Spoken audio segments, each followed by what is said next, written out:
Hey, it's Amy Calandrino here, and I'm coming to you with the latest episode of the Performance Mindset Podcast. After over a decade, almost decade and a half now, of representing some of the top business owners and families with their commercial real estate needs, I've met some impactful and influential leaders along the way. Our goal is to help strengthen your mindset. So if you're looking to grow, you are tuning into the right show. I have with me today Steve Brewer, PGA, and he's over at Dubsdread, and he is amazing. I'll let him talk about himself, but I didn't even know how to hold a golf club when we met over 10 years ago. My last name wasn't even Calandrino yet, and I don't even think Beyond Commercial was called Beyond Commercial yet. I was on the first iteration of it, so he's seen me grow in life and grow in golf, and I thought of no one better than to have on the Performance Mindset Podcast today. Hey, how's it going, Amy? It's great to be here. Thanks for having me. Yeah, I was just thinking, I'm trying to figure out if in my phone you're actually under your new name or under the old one. Actually, I think I finally changed you over. Was it Amy Guy for a really long time? For a long time. It would pop up and I'm like, no. And then I think when we would put my husband in for lessons, he would just be Mr. Guy. He lived with that for a really long time. Exactly. It's crazy. It's been, I don't know, at least probably 12 years for sure. Yeah, I think it was 2012 or 2013. Yeah. Yeah. So that's a long time.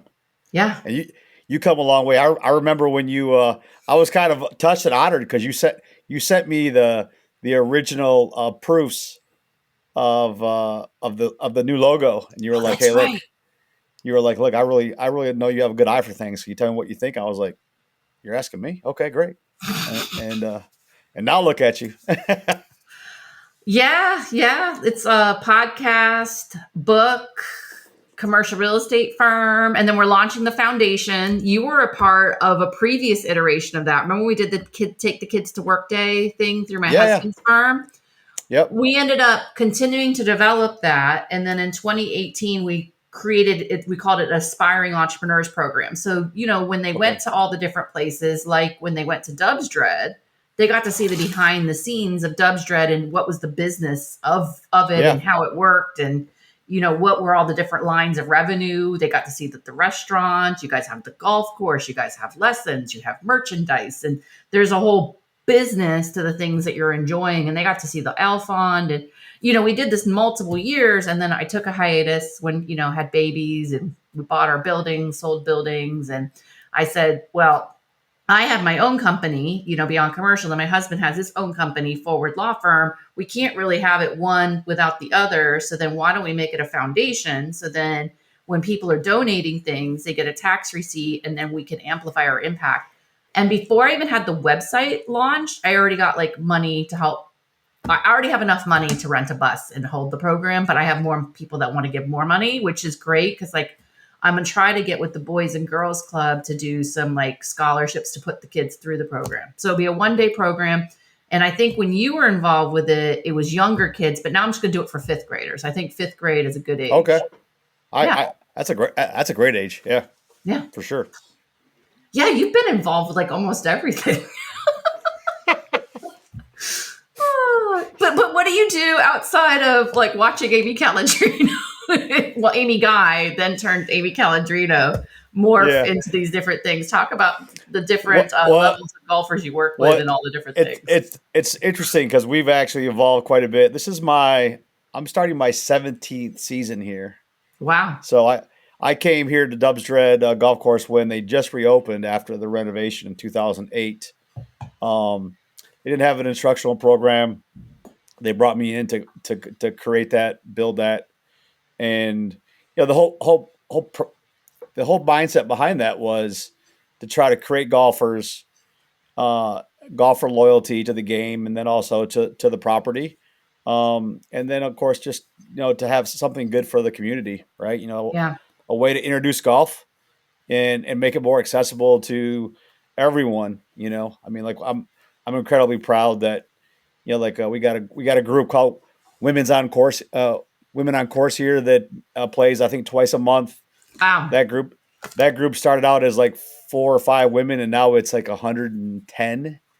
that are doing this, twice a month, and every one of those ladies has been through our program. So, um, now we started out as always doing some adult stuff, obviously, and trying to grow golfers there and junior academy. And then, I made a decision a few years ago to bring in a new program called Operation 36. And that just changed. That just took what we were already doing and took it to another level. And now we have, like anywhere from, 60 to 80 juniors during the school year. We still have the same, 750 plus adults a year signing up.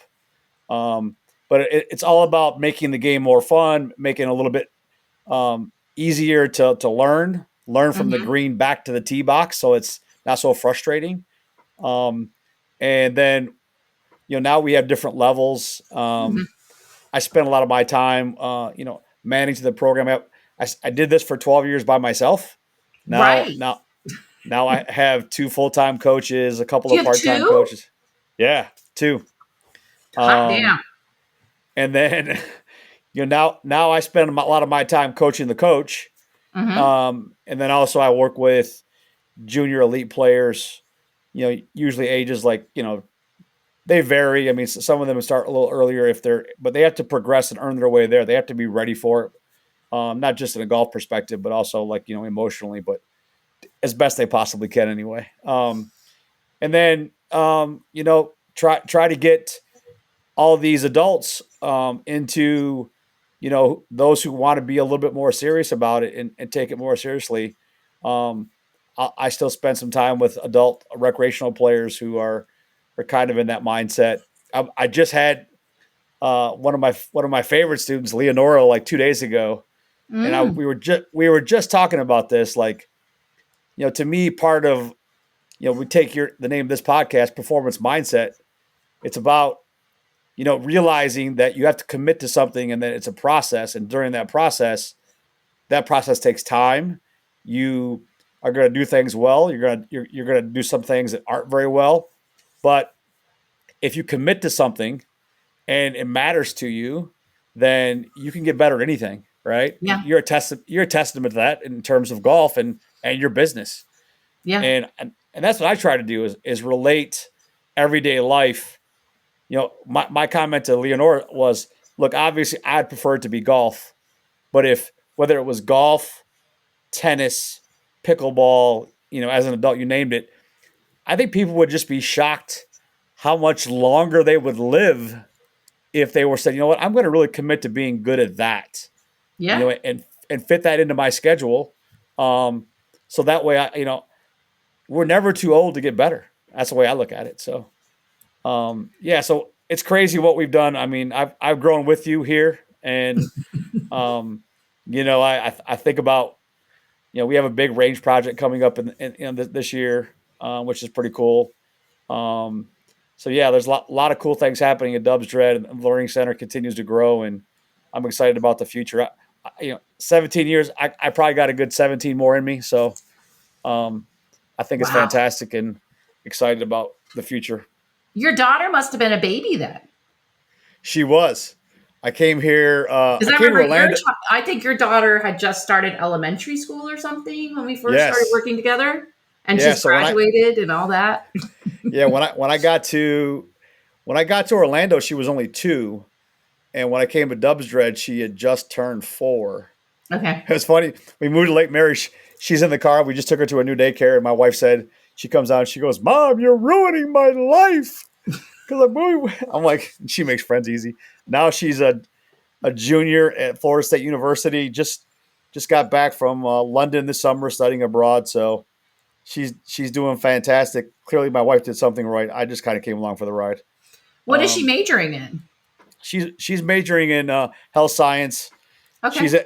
She's at that space where it's time to kind of like focus in and she has some ideas.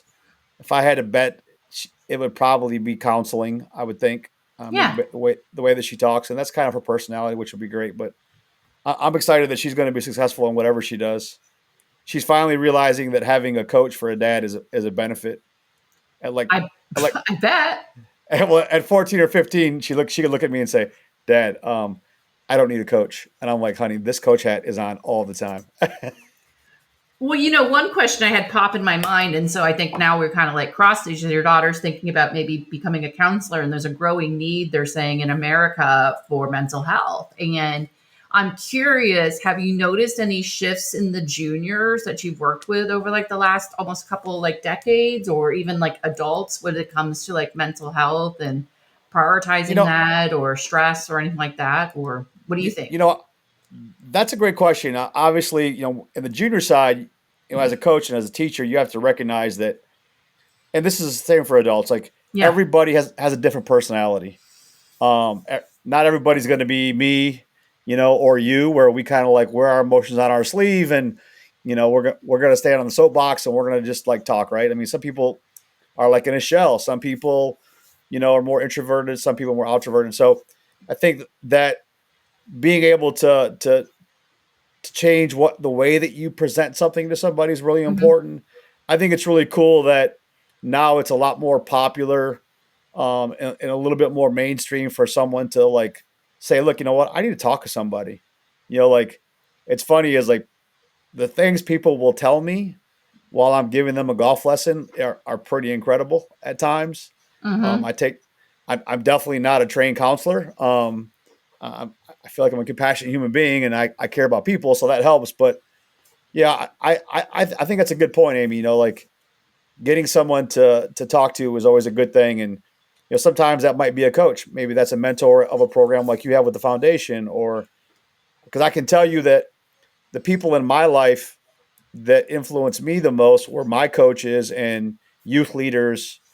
I grew up in a good home, but like as parents, I think our biggest hope is that that our kids will have quality influential people in their life. And that's one of the things, like we teach golf and that's the kind of the framework of what we're doing.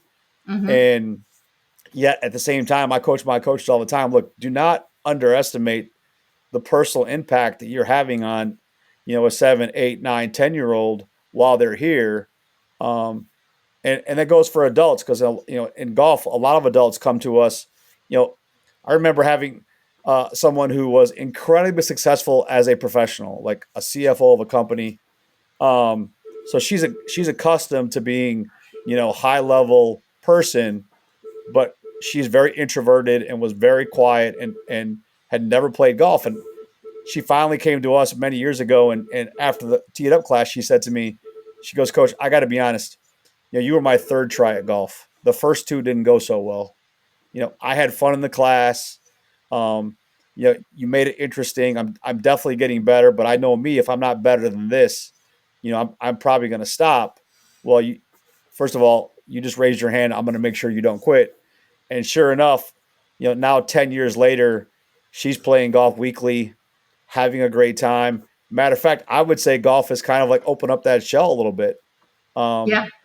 so I think, yeah, those are really really real things, and I think whether it's golf or whatever it is, it presents people an outlet too. Like we all get really busy with our normal lives, professionally and personally, and so sometimes you need an outlet. I mean, that's why it's hard for me. Like, I mean, my hobby is my profession, so um, yeah, my outlet usually it still involves a golf club.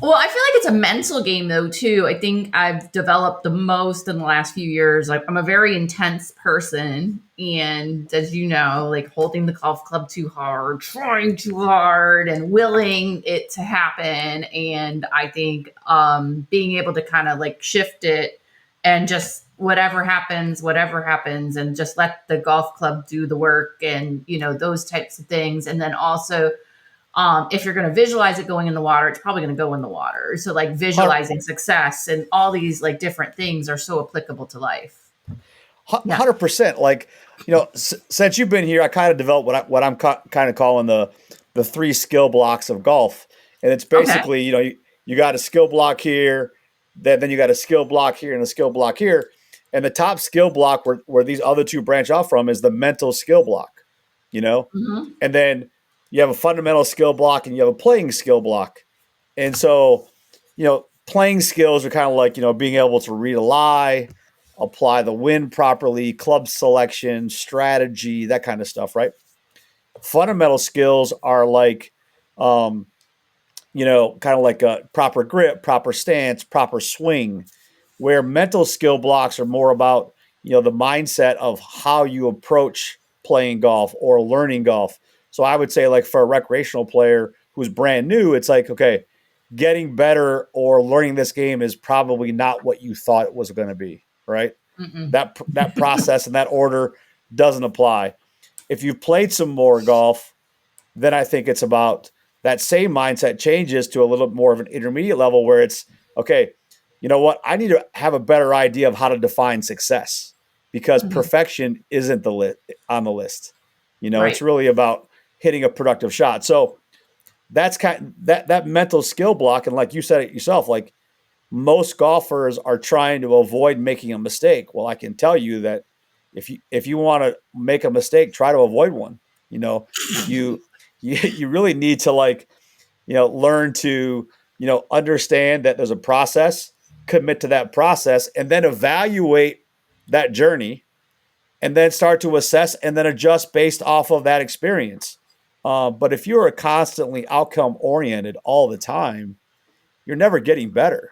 My favorite thing is I can see, like over time now, after all these years, it's like I can almost read the golfer's mind, at least when they have a golf club in their hand. So it's like, I see them trying to hit shots, and I'm like, look, you can tell they're only focused on where they want the ball to end up.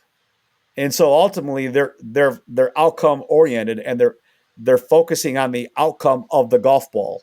And then I'll stand there and I'm like, let me tell you the secret to golf right now. So I get over the ball, I hit a shot, and I'm like, see, you see a good shot, right? Yeah, coach, that's a great shot. I'm like, but now let me tell you the secret. I don't know the ball's there. Like, I never even thought about the golf ball. I didn't think about hitting it. I didn't think about where it was going to go. Any of those things don't happen for me. I stand over a golf ball with a golf club in my hand, and I commit to the process of swinging the golf club, and then I just evaluate what happened because of that. That's a different mindset, Oh, my mindset was bad on Saturday. Oh, yeah. A charity golf tournament, and all I thought about was, I'm playing with these other people, and I was focused on the outcome. Wow, I'm realizing now, yeah, I was focused on, like, I want us to win, and it screwed me up the whole day. Whole day. So, one of the things. And then finally, I was just like, forget it. I'm having a Bloody Mary and just going to enjoy the last, 6 holes, out of 18. And then, of course, I played great. Yeah.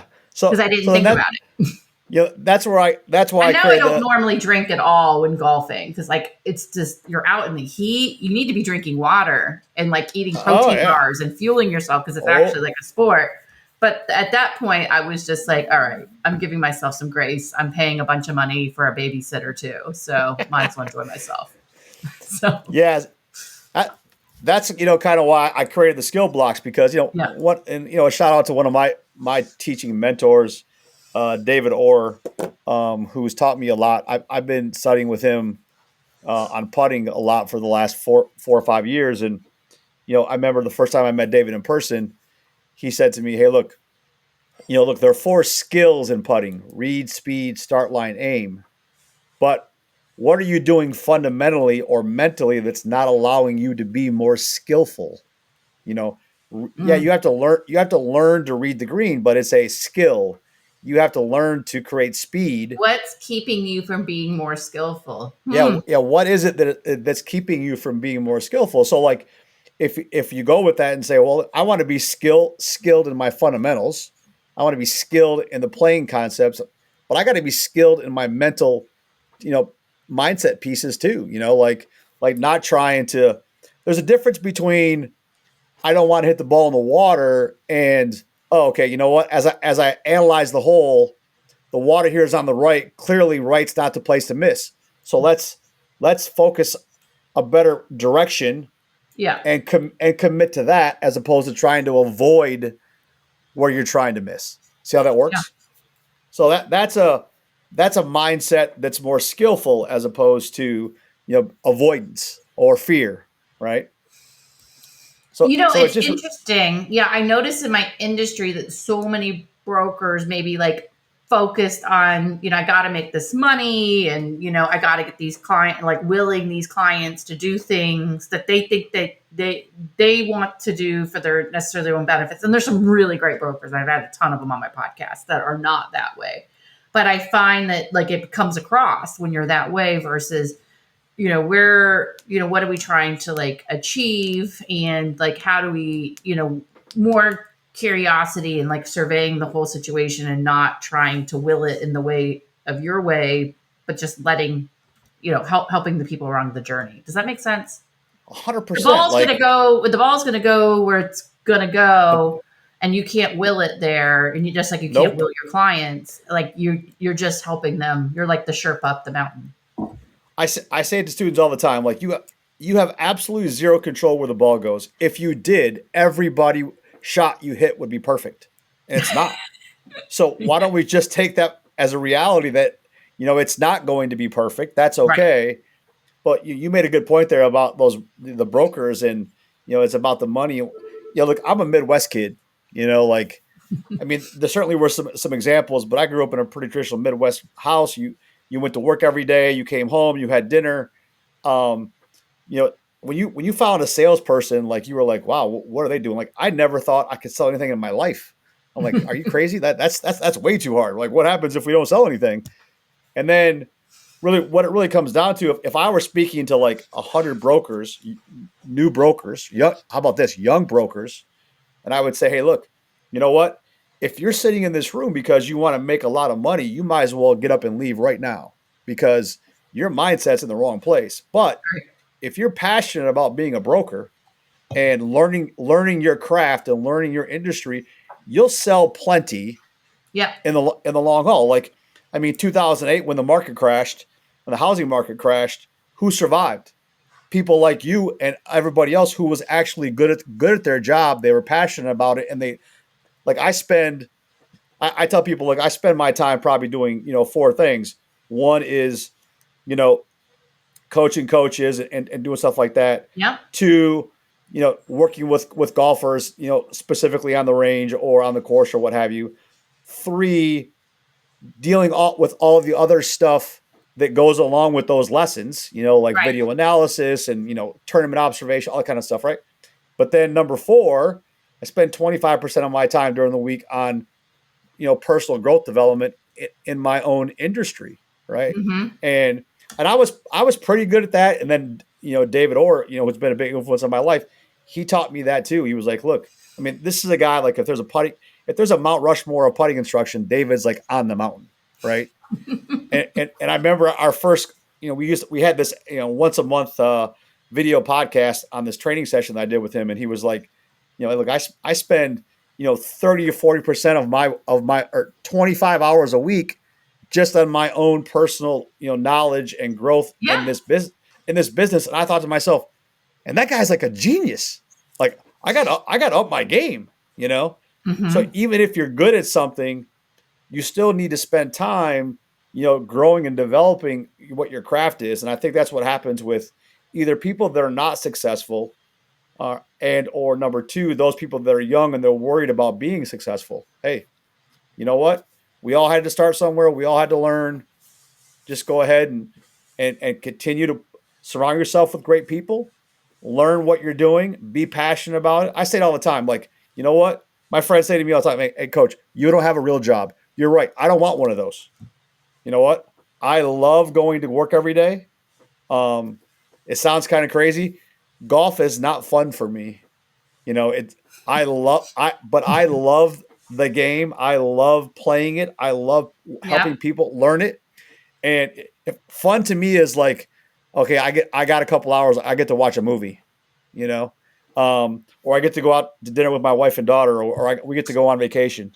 That's fun to me. Supper when I move up your way. I love sure. F&D Prime. Oh my God, I'm obsessed. Yeah. So, but so for me, it's like, hey, look, yeah, I mean, certainly I have fun with you and other people on the range. Yeah. I mean, I'm a little bit of a crazy person when it comes to that, but like, still the reality of it is like, golf's not fun for me. I just love being good at something. And I think that that's what we need to do more of in our everyday lives. And you're a testament to that, and branching out into multiple things, which I've been, it's been fun to watch for sure. But I love commercial real estate. Like, it is the first thing in my life. I can't ever imagine myself not doing it, because whether it's for myself or someone else, it's such a great like wealth generator for people, especially like, thank you for sending someone to me to help them, continue to be their own landlord in their Orlando headquarters. I love that. That's like my favorite thing. Now, I help people lease sometimes, but it's interesting you say the studying. I make sure to spend a lot of time doing that. And then this is going to post a little bit later, but I do a windshield Wednesday or a walking Wednesday every Wednesday to kind of like talk about what I'm, thinking for the day. And today I talked a lot about coaches, and like having a coach helps you identify your blind spots. You don't even know what your blind spots are unless you're working with like an expert. I just got 2 new coaches, just on a little basis. And, we're getting together every couple weeks or monthly or whatever. One is just for like managing my house. Like I've always had a housekeeper and stuff, but I'm hiring someone new since we're moving. And this person had like checklists and this whole process and this whole thing. And I'm like, oh, this is amazing. This makes things so much like easier, and I can do things better this way. And I can become better at that and be also like probably a better person to like work for. And then the other person is like personal branding. And, he has some different ideas and some different tweaks to different things, but you don't know your blind spots.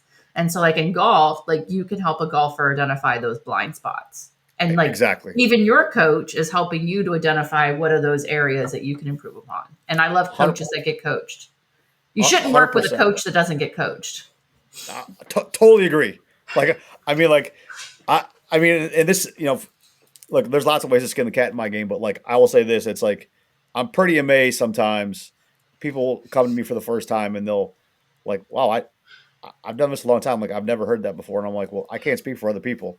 I can just tell you what I've been taught and what I learned and what I continue to learn. It's way different now than when I started. I mean, it's like, like we measure everything and we're not guessing anymore, all that kind of fun stuff. And which it's pretty cool, but all that, I agree with you. Like if I would be nothing, first of all, without my wife. And then secondly, like with the mentors that I've had and the coaches that have helped me in my career. And then what I call my people, like, I was on a golf trip with, I say my people, like I know a lot of people that I value as friends and business people and stuff like that. But like, I think we all have like 4 or 5 people that we know who they are, right? Like, yeah, inside and out. Yeah. They're your person. They're the people that are going to tell you what you have to hear, not what you want to hear. And, yes. I was on a golf trip with one of those last January, one of my 3 or 4, and he has a business, and they're talking about. I'm like, hey man, you're looking for real estate? And he's like, what? Like, what did I hear? I said, bro, you could have told me, man. I know the person. He's like, man, I can't find anything. I'm like, it's because you're talking to the wrong person. I said, I got the person for you, and now you've helped that person, and now he's got space here in town. So, but in the end, like whether they're our coaches or it's our tight group that we really value because we know that they care for us and they're always looking out. Like I wasn't even a part of that. I was at the table eating dinner, and I'm interested in their business. I know their business and I listen to it often, but I'm never like offering my opinion because I don't really know much. Right. I don't know what they do day to day. But when that part came up, I'm like, hey, I can solve that problem for you right now. So yeah, I think whether it's an official coach, like something I do, or just like what you're talking about, and then, and if you think you have 20 of those people in your life, there's your first problem. You don't have 20. You just don't. I mean, you got 5 fingers. Don't go outside the 5, and if you want to add 6 because you want to include your spouse, that's fine. But like 5 or less is all you can really truly say that you go, man, these 5 people are my go-tos. And I would say that you're going to be a lot more successful and make difficult decisions a lot, or deal with difficult times way more differently than you would have, and effectively. Well, it's funny. So how I ended up with this house is my very bestest soul sister, I met her like in 2011. Her name's Cypress, and her husband Eric. They're both entrepreneurs. I've helped them build their portfolio like as well, but we're really good, really good friends, and we'll actually just go stay at their house because I-4 sucks really bad now. Oh yeah. So yeah. There's no driving back and forth to see them in Lakeland. We are just gonna we are staying at their house. We're gonna go stay at your house for the weekend, and then vice versa. When they come up to Orlando, they stay at our house. So we just hang out as one big, fun family. And my husband mentions to them over Labor Day weekend, we've been thinking about a house, and they're like, you really do. You're because their kids are older, and they're like, your kids are growing. You guys are both hybrid now. You really do need more. And we were kind of we've purchased a lot of property and different things. And we're like, do we really want to push to do that? And no, you need to do it. So on the way home from their house, we stopped in Lake Mary, saw this house, and the listing agent happens to be the owner, and we hit it off. And my daughter came fully furnished, and one was a girl's room, and my daughter wouldn't leave the bed. And we called our friends, and then we're great. I guess we're listing our house now. And then we listed our house and went on vacation. And 2 days later, our real estate agent's we have multiple offers on the house that you're selling. And I'm like, I guess it's just meant to be. You just have to hear, sometimes it's just great to have that affirmation, what you're thinking makes sense. And oh, for sure. I mean, because also though, if you're not growing, it would have been easy just to stay here instead of going through all the messiness of moving and all that kind of stuff. But it's going to be so much better. I'm going to have a golf cart, Steve.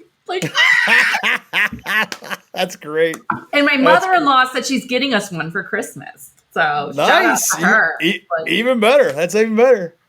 Anyone listening, if you have any golf cart recommendations for 4 people, not too high up with the back, I'll take it. But yeah, no, it's really cool. So I do agree. You're hanging out, and sometimes you just hear something being with that core group, and those are not the people that are sharing things behind your back, and they know you can be your full authentic version. Not that you're not already authentic, but then there's a certain part of you could be really, really, really real. So yeah, it's and you said something good there a few minutes ago, in terms of there's probably those 4 or 5 people for me are the only people where I would go, oh, I'm comfortable staying in their home. Yes. And they're good being in mine. Yeah. Not that we can't visit or all that kind of fun stuff, but I can go to their home and feel like I'm at home. Yeah, that's how I feel. Yeah, exactly. I can go to the refrigerator. I can do whatever I want. It's different. And but it all kind of comes back to that, whether in a way that's kind of like a coach, you have those people. So that's really cool. One thing we're really pushing the kids, and I don't know if it has so much to do with the podcast, is really trying to put an emphasis on experiences versus stuff. And how we met these friends was at a cooking class, because my husband and I had been dating a few years. We were sick of going out every Valentine's Day for the prefix dinner, him buying me a couple dozen, roses and getting dressed up. And that was perfectly great. And him getting me a nice Hallmark card and some chocolates. But we did it year after year after year, and it's getting kind of rote. And we thought to ourselves, why don't we do something different? And so we decided to go to a cooking class, and that's where we met our friends, because they decided too, they wanted to try out something different. And that's where we met them and had follow-up dinners.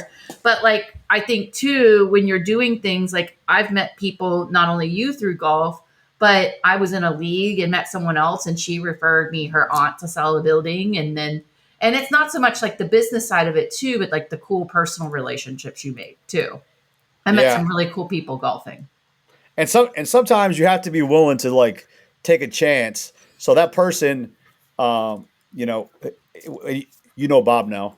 So when I first came to Florida, I moved to Miami, and that's right. Bob and I just got paired one day to play golf together. All right. And it was interesting. I didn't know this. Okay. Yeah, we literally had parked this was a course that had literally 2 different parking lots, and we had 2 different parked in 2 different lots that day. and we played golf. We had a great time. I had a buddy with me, and we were parked in the same space, and we got done, and and we're going back to the car and packing up, and I was like, man, I really enjoyed playing golf with him today. And my buddy was like, yeah, that guy was pretty cool. And it was like, all of a sudden, here's this car pulling up on the thing, and it's Bob rolling down the window, and he goes, hey man, I had a great time today. You wanna play golf next week? I was like, yeah, I'm in. And then you do have to take a chance, because like I think in this world, and I think there's something that's happened in the last 20, 30, 40 years, is this like this me. And I think there's almost like this thing where you just get so insular, and you don't have like the extended families together as much. And I think people, it's just different. But then you almost feel kind of awkward, like, should I don't know this person. But then it's great when you take that chance. Exactly. And sometimes it works and sometimes it doesn't. So, and then 2 years later, we're moving to Orlando, and we're going to play golf right before I leave. And, I was upset because I was leaving, and like, that means that I'm not going to see Bob. And he looked at me and he goes, hey man, what's wrong with you? And I'm like, dude, man, I just, he's like, dude, just stop. Said that this isn't stopping because you moved 4 hours north. and I knew that, but like, and I felt that from him, but at the same time, he looked at me and he goes, don't be an idiot. Get back in your car. We're fine. And I came back, and like, I mean, we're probably closer now than we were then. And that didn't, that didn't happen right away. My other two, I have like 4 people. 2 of them are married. I've been with them for 40 years, my whole life. Yeah. Longer than my wife. So yeah, sometimes you have to just be willing to take that first initial step, and then just kind of see where it goes. Sometimes that relationship might not, you might grow apart. You never know. But I know one thing: if you think you got a good one, a potential there, and you don't try something, and speak up, you might have lost the best thing that ever happened to you. So you got to go and give it a shot. Do you know what I'm going to do after I get off this podcast? Is we met some really cool people while hiking in New Hampshire, and our kids like hit it off, and we ended up hiking the whole rest of the thing, and we all traded numbers, and I still owe them a bunch of pictures. And so I'll drop them a line after this podcast. So they were really cool when they had the same kind of philosophy, and we let our kids run through these different wolf dens, and we're nuts. And like, there were a lot of other people on a lot of other parents on the trail, and they're just like holding their kids, and we're just like, don't run too fast, but just stay within eyesight, and you guys can go have fun. We're like, great. Good. We're not like, I think there's a difference between helicopter parents, and then there's the parents that are just completely free range parents. And maybe like, I wonder, if there's something in between. So, sure. So that's what I try to do. So, but to each their own. Well, as I told you before when we got started, that if we started to get closer, we might have to consider a part 2 at some point. But this has been great. I think people are going to take a lot of value from this. But how do people get a hold of you if they want to connect, to chat golf or anything? Yeah. So like, I mean, first of all, I appreciate being on the podcast. It's been my privilege, and sharing is always great. We're over here at Dubsdread Golf Course, dubsdreadgolf.com, the Learning Center. We have a portion there on the website. If you've never played golf before, we certainly can help you become a golfer. And if you played some golf, we certainly can help you become a better golfer. So love to help you out. And come back and come out and see us. We'd love to have you. Yeah. Awesome. And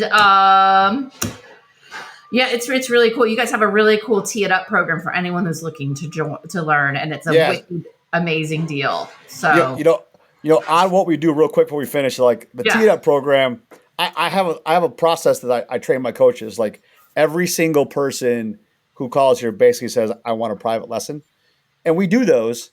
But I have a thing where I say, look, we don't give them what they want, give them what they need. And then we explain the Tee It Up class and how it works and why that's the best place to start. All right.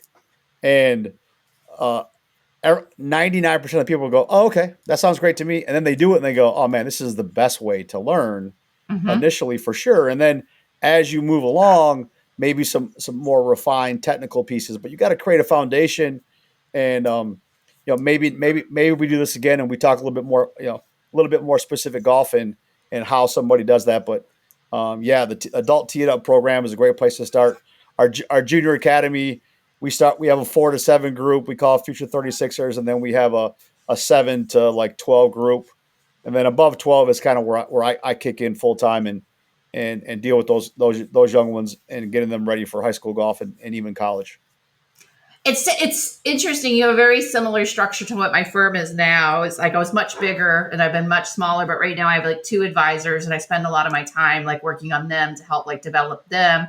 And then I already have my own existing clientele, and then I'm very particular about the additional client. Like, where do I feel like you don't need a hammer to kill a mosquito or sledgehammer to kill a mosquito, whatever the saying is. Like, who am I going to add the most value to? Otherwise, one of my teammates, can help them. And we have a system for taking people through things. So it's kind of cool that it's similar. So like 100%. I'm more helpful in like a second stage company going to the next stage or whatever it is. No, but Tee It Up's great. I'm going to have to look into too. You said you have a level 2 Tee It Up now?